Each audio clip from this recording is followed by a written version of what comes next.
Greetings everybody, this is Level1 Online, and in this video we will be taking a look at the Odroid XU4, a device that many are calling a Raspberry Pi on steroids.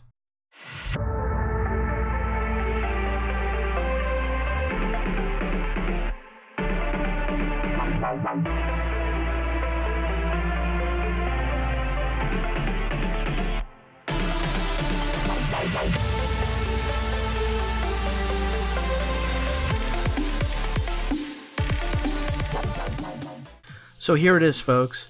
The retropie software successfully ported over to the Odroid XU4 hardware, allowing previously unplayable systems such as Sega Saturn, a Thomas Wave, Naomi GD-ROM system, and the pcfx.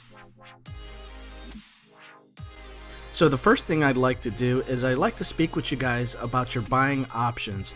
As you can see here on Amazon, there's various listings and it can get a little bit confusing. The vendor that I chose to go with was Ameridroid at ameridroid.com. They have the Odroid XU4 listed, currently on sale for $61.95. It ships within the United States and it took about 3 to 4 days for it to arrive from California to Florida.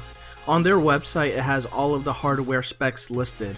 As you can see, it has 2 USB 3.0 slots and only 1 USB 2.0 slot. It also supports eMMC flash storage, but currently the retropie software does not support that option as a boot option. For $60, all you will be getting is the Odroid board along with a fan attached to it.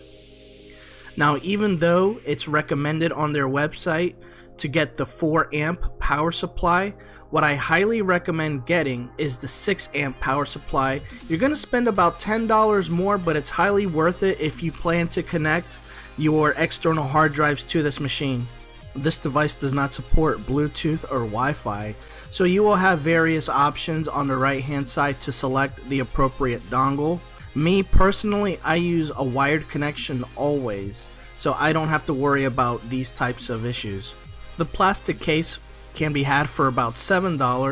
Optionally, there is a gaming console case that looks just like an N64 that is compatible with the retropie software, meaning it has a front screen and it'll show what system you are playing while the game is loaded up.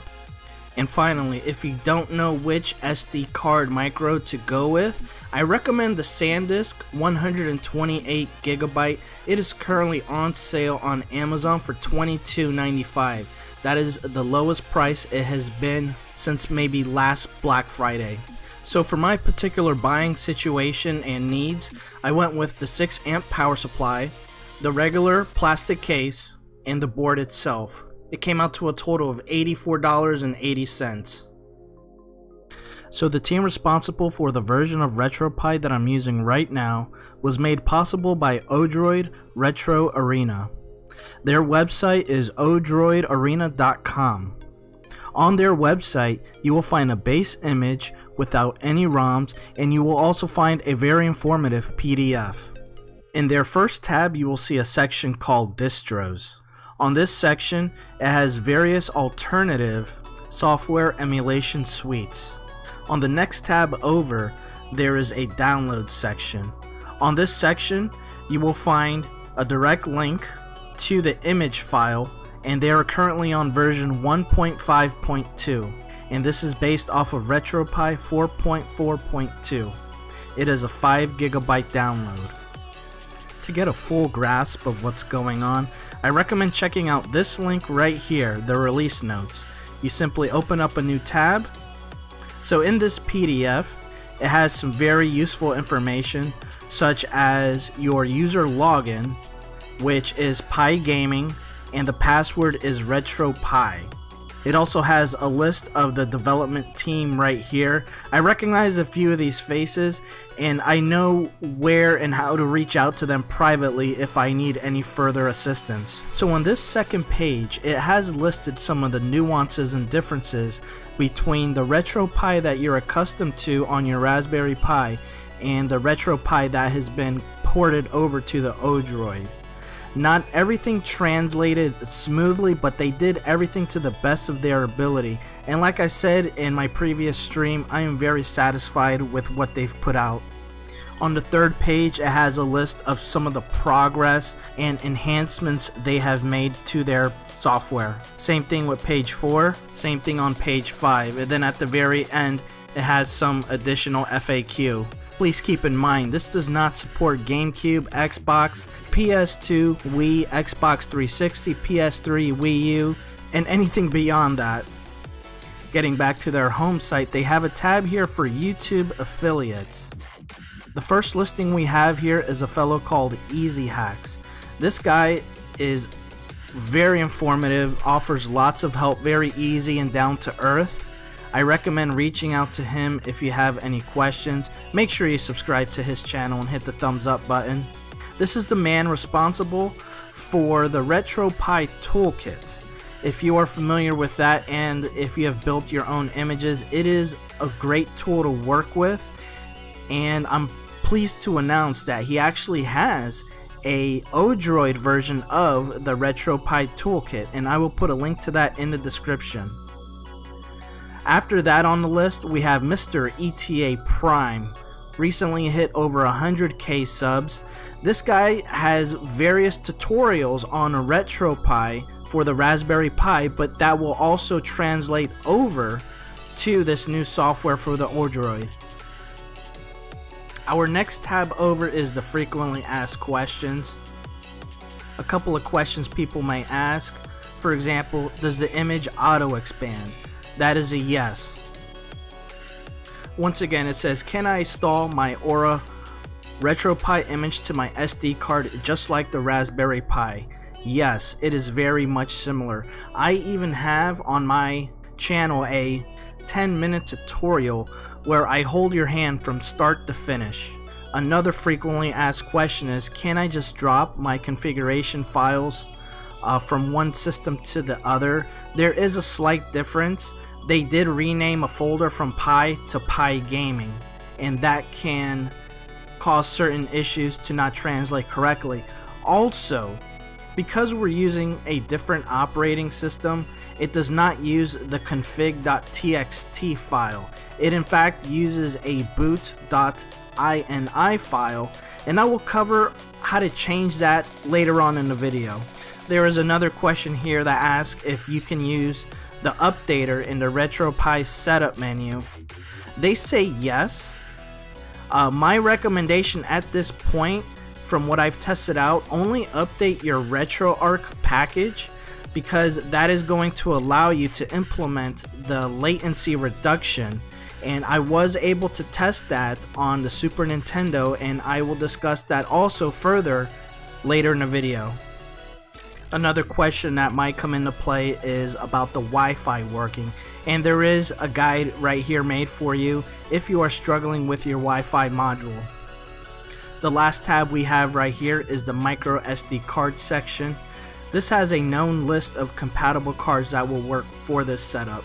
So just to recap what I think about the retropie transitioning over to the Odroid hardware.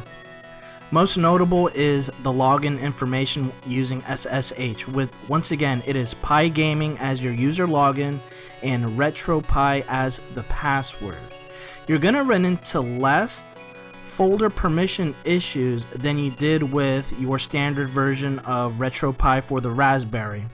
You're also going to notice that within the SMB section, in other words, your network shares 2 additional folders. Very helpful. We have the themes shortcut and we have the BGM, background music shortcut. That way it makes it easier to drag and drop your custom themes and your custom soundtracks.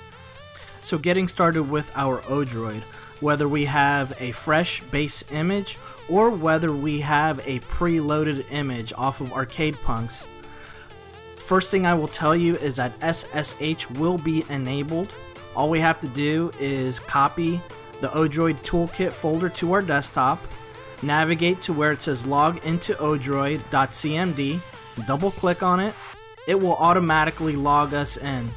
From there, we just type in the command sudo space nano space /symbol media /boot/boot.ini.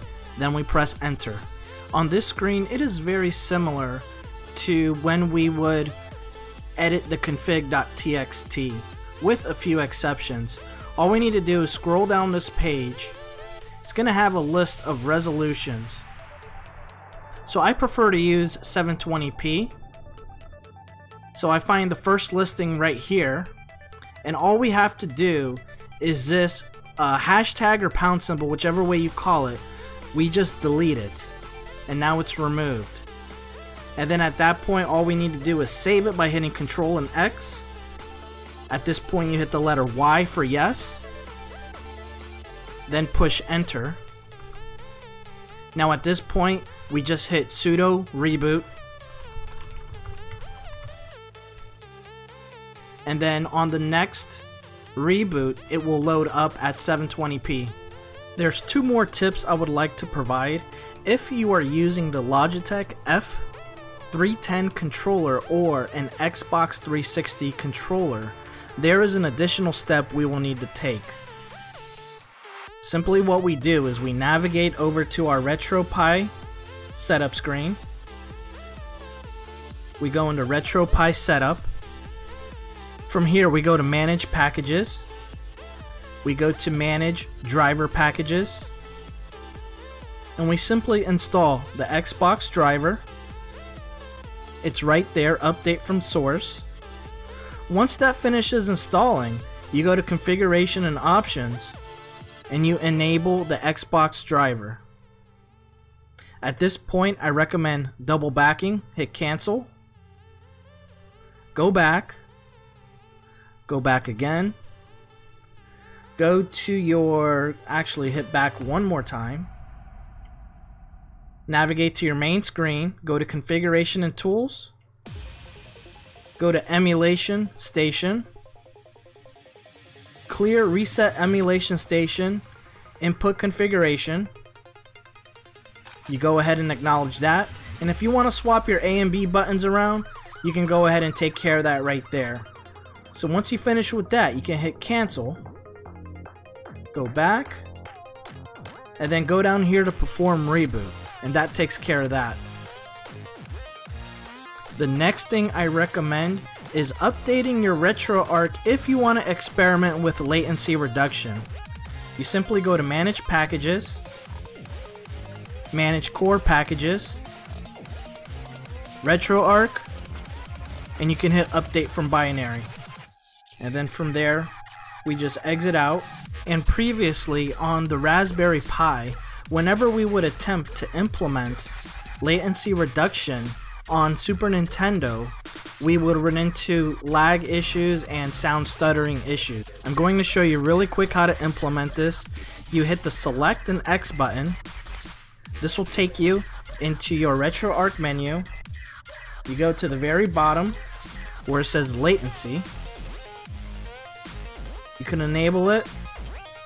Make sure that is set to on. Number of frames, you can either set it to 2 or 3, and then run ahead, turn it to on.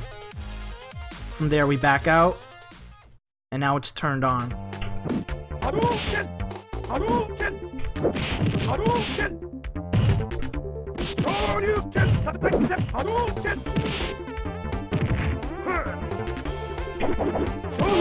Boom.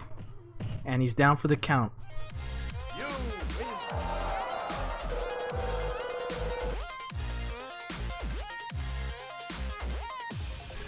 So for the final part of my video, we're going to be looking at the pcfx system. There is a game that I came across a couple years ago at a comic book convention called Zenki FX. So believe me, when I say I was ecstatic about being able to play pcfx on the Odroid, it had to be the first game I went to. Unfortunately, the first time I loaded up the pipiggies 128GB build, this game and all the other pcfx games failed to load. It went to a black screen and then brought me back to my emulation station menu. in this part of the tutorial, I'm going to show you the ins and outs of Emulation Station, gamelist.xml, Qbin files, but I will also provide a second solution. In other words, I will provide the game list and the ROM set for you guys. So some of you out there who've been following my Raspberry Pi content are probably wondering why all of a sudden I'm interested in the Odroid XU4. Partly to blame for that is this recent image that just got dropped, the Odroid XU4 Extreme pipiggies build. I mean, when I saw the trailer for this particular image, I was sold. I knew I had to get my hands on one immediately. Prior to that, every other image that's come out before really did not suit my interests. We have a lot of base builds, we have an oversized build, and what I mean by that is that I don't have a 200 gigabyte card at my disposal. This one right here, the Odroid GameStation Turbo, the only way to download that is through NZB, and I have no idea how to do that. I'm looking for torrents. So in the process of trying to figure out why the pcfx games were not loading up, the first thing I always recommend is checking the manual, and what I mean by that is going to the retropie wiki page. Each system has its individual page dedicated to troubleshooting and figure out what's going on. As we scroll down the page, we reach a very important section at the top. It's going to let us know up front the name of the emulator. We're going to be using LR Beetle pcfx. The ROM folder is pcfx. The extensions for the games are either in .img format, .iso, .ccd, or .q. The BIOS is called pcfx.rom, and then below on the page it gets into individual details for each section. So for our first section for emulators, it states that this is an experimental emulator.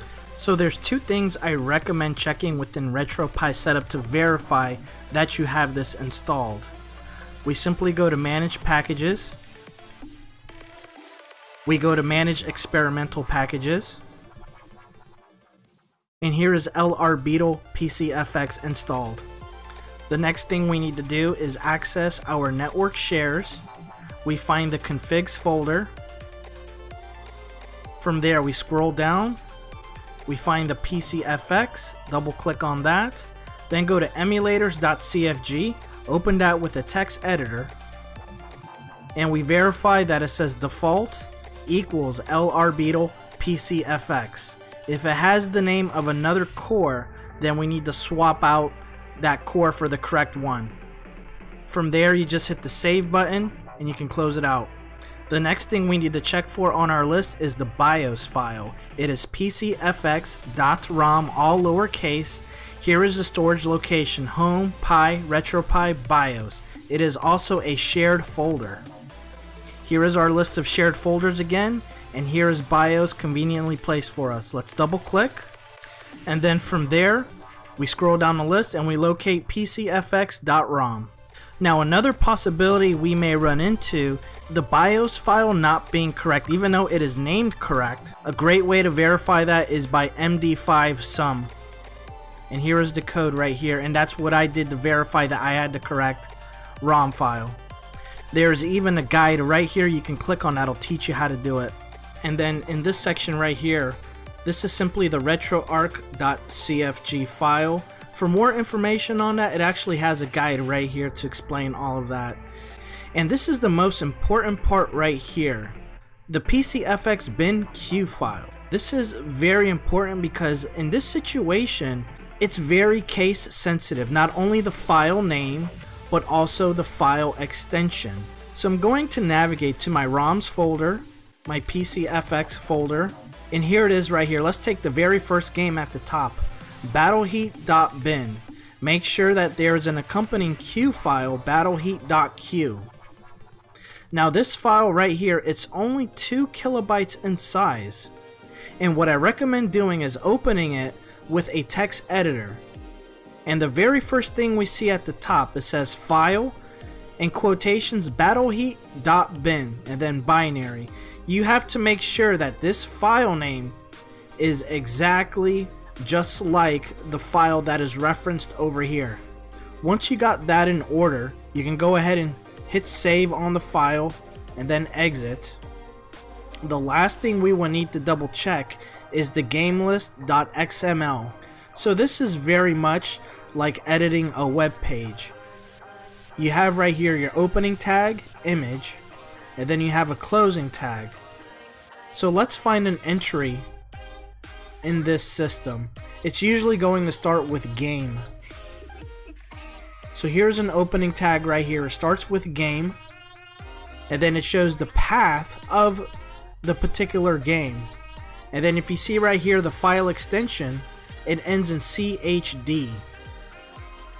Simply what we need to do is find the games that aren't loading up and change it to the CUE, the Q file, and make sure it is in lowercase. At that point, you can just hit save and then exit and then reload your emulation station. So in the scenario where your ROM is not even showing up at all in emulation station, what we need to do is use a program called WinSCP to log in through SSH. Our host name is going to be Odroid. Our username is going to be pigaming, and our password is going to be retropie, all lowercase. Push enter. And the folder we need to navigate to, we start at the top, we go to root, we go to etc. From there we find emulation station, double click, and here is es_systems.cfg. Let's double click and open that up. From here you can do a Control F, and we're going to go to pcfx, push enter. Once again, this is just like editing a gamelist.xml.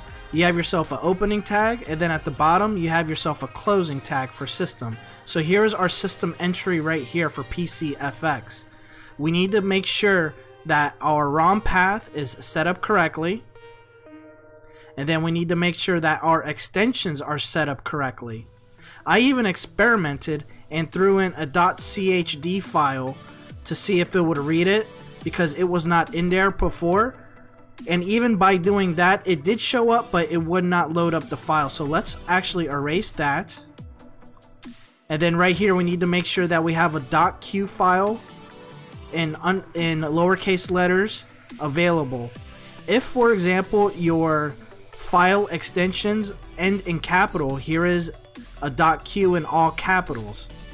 Make sure you do those edits. Then from there, you hit File, Save, exit, and then exit out this program, reboot your emulation station, and it should show up on your list. And lastly, if this is all too complicated for you to edit on your own, that's fine. I'm gonna place a link to meganz that has the pcfx folder. It is in a zip file. All you need to do is extract it and then move those files to your ROMs folder. So once again, I want to thank you guys for clicking on this video and checking it out. Remember to find me on social media, facebook.com/level1online, instagram.com/level1online. I do have a Patreon. You can support me that way. I do put a Streamlabs link where you can donate directly, or a PayPal link where you can donate directly. You guys take care. Have a good one.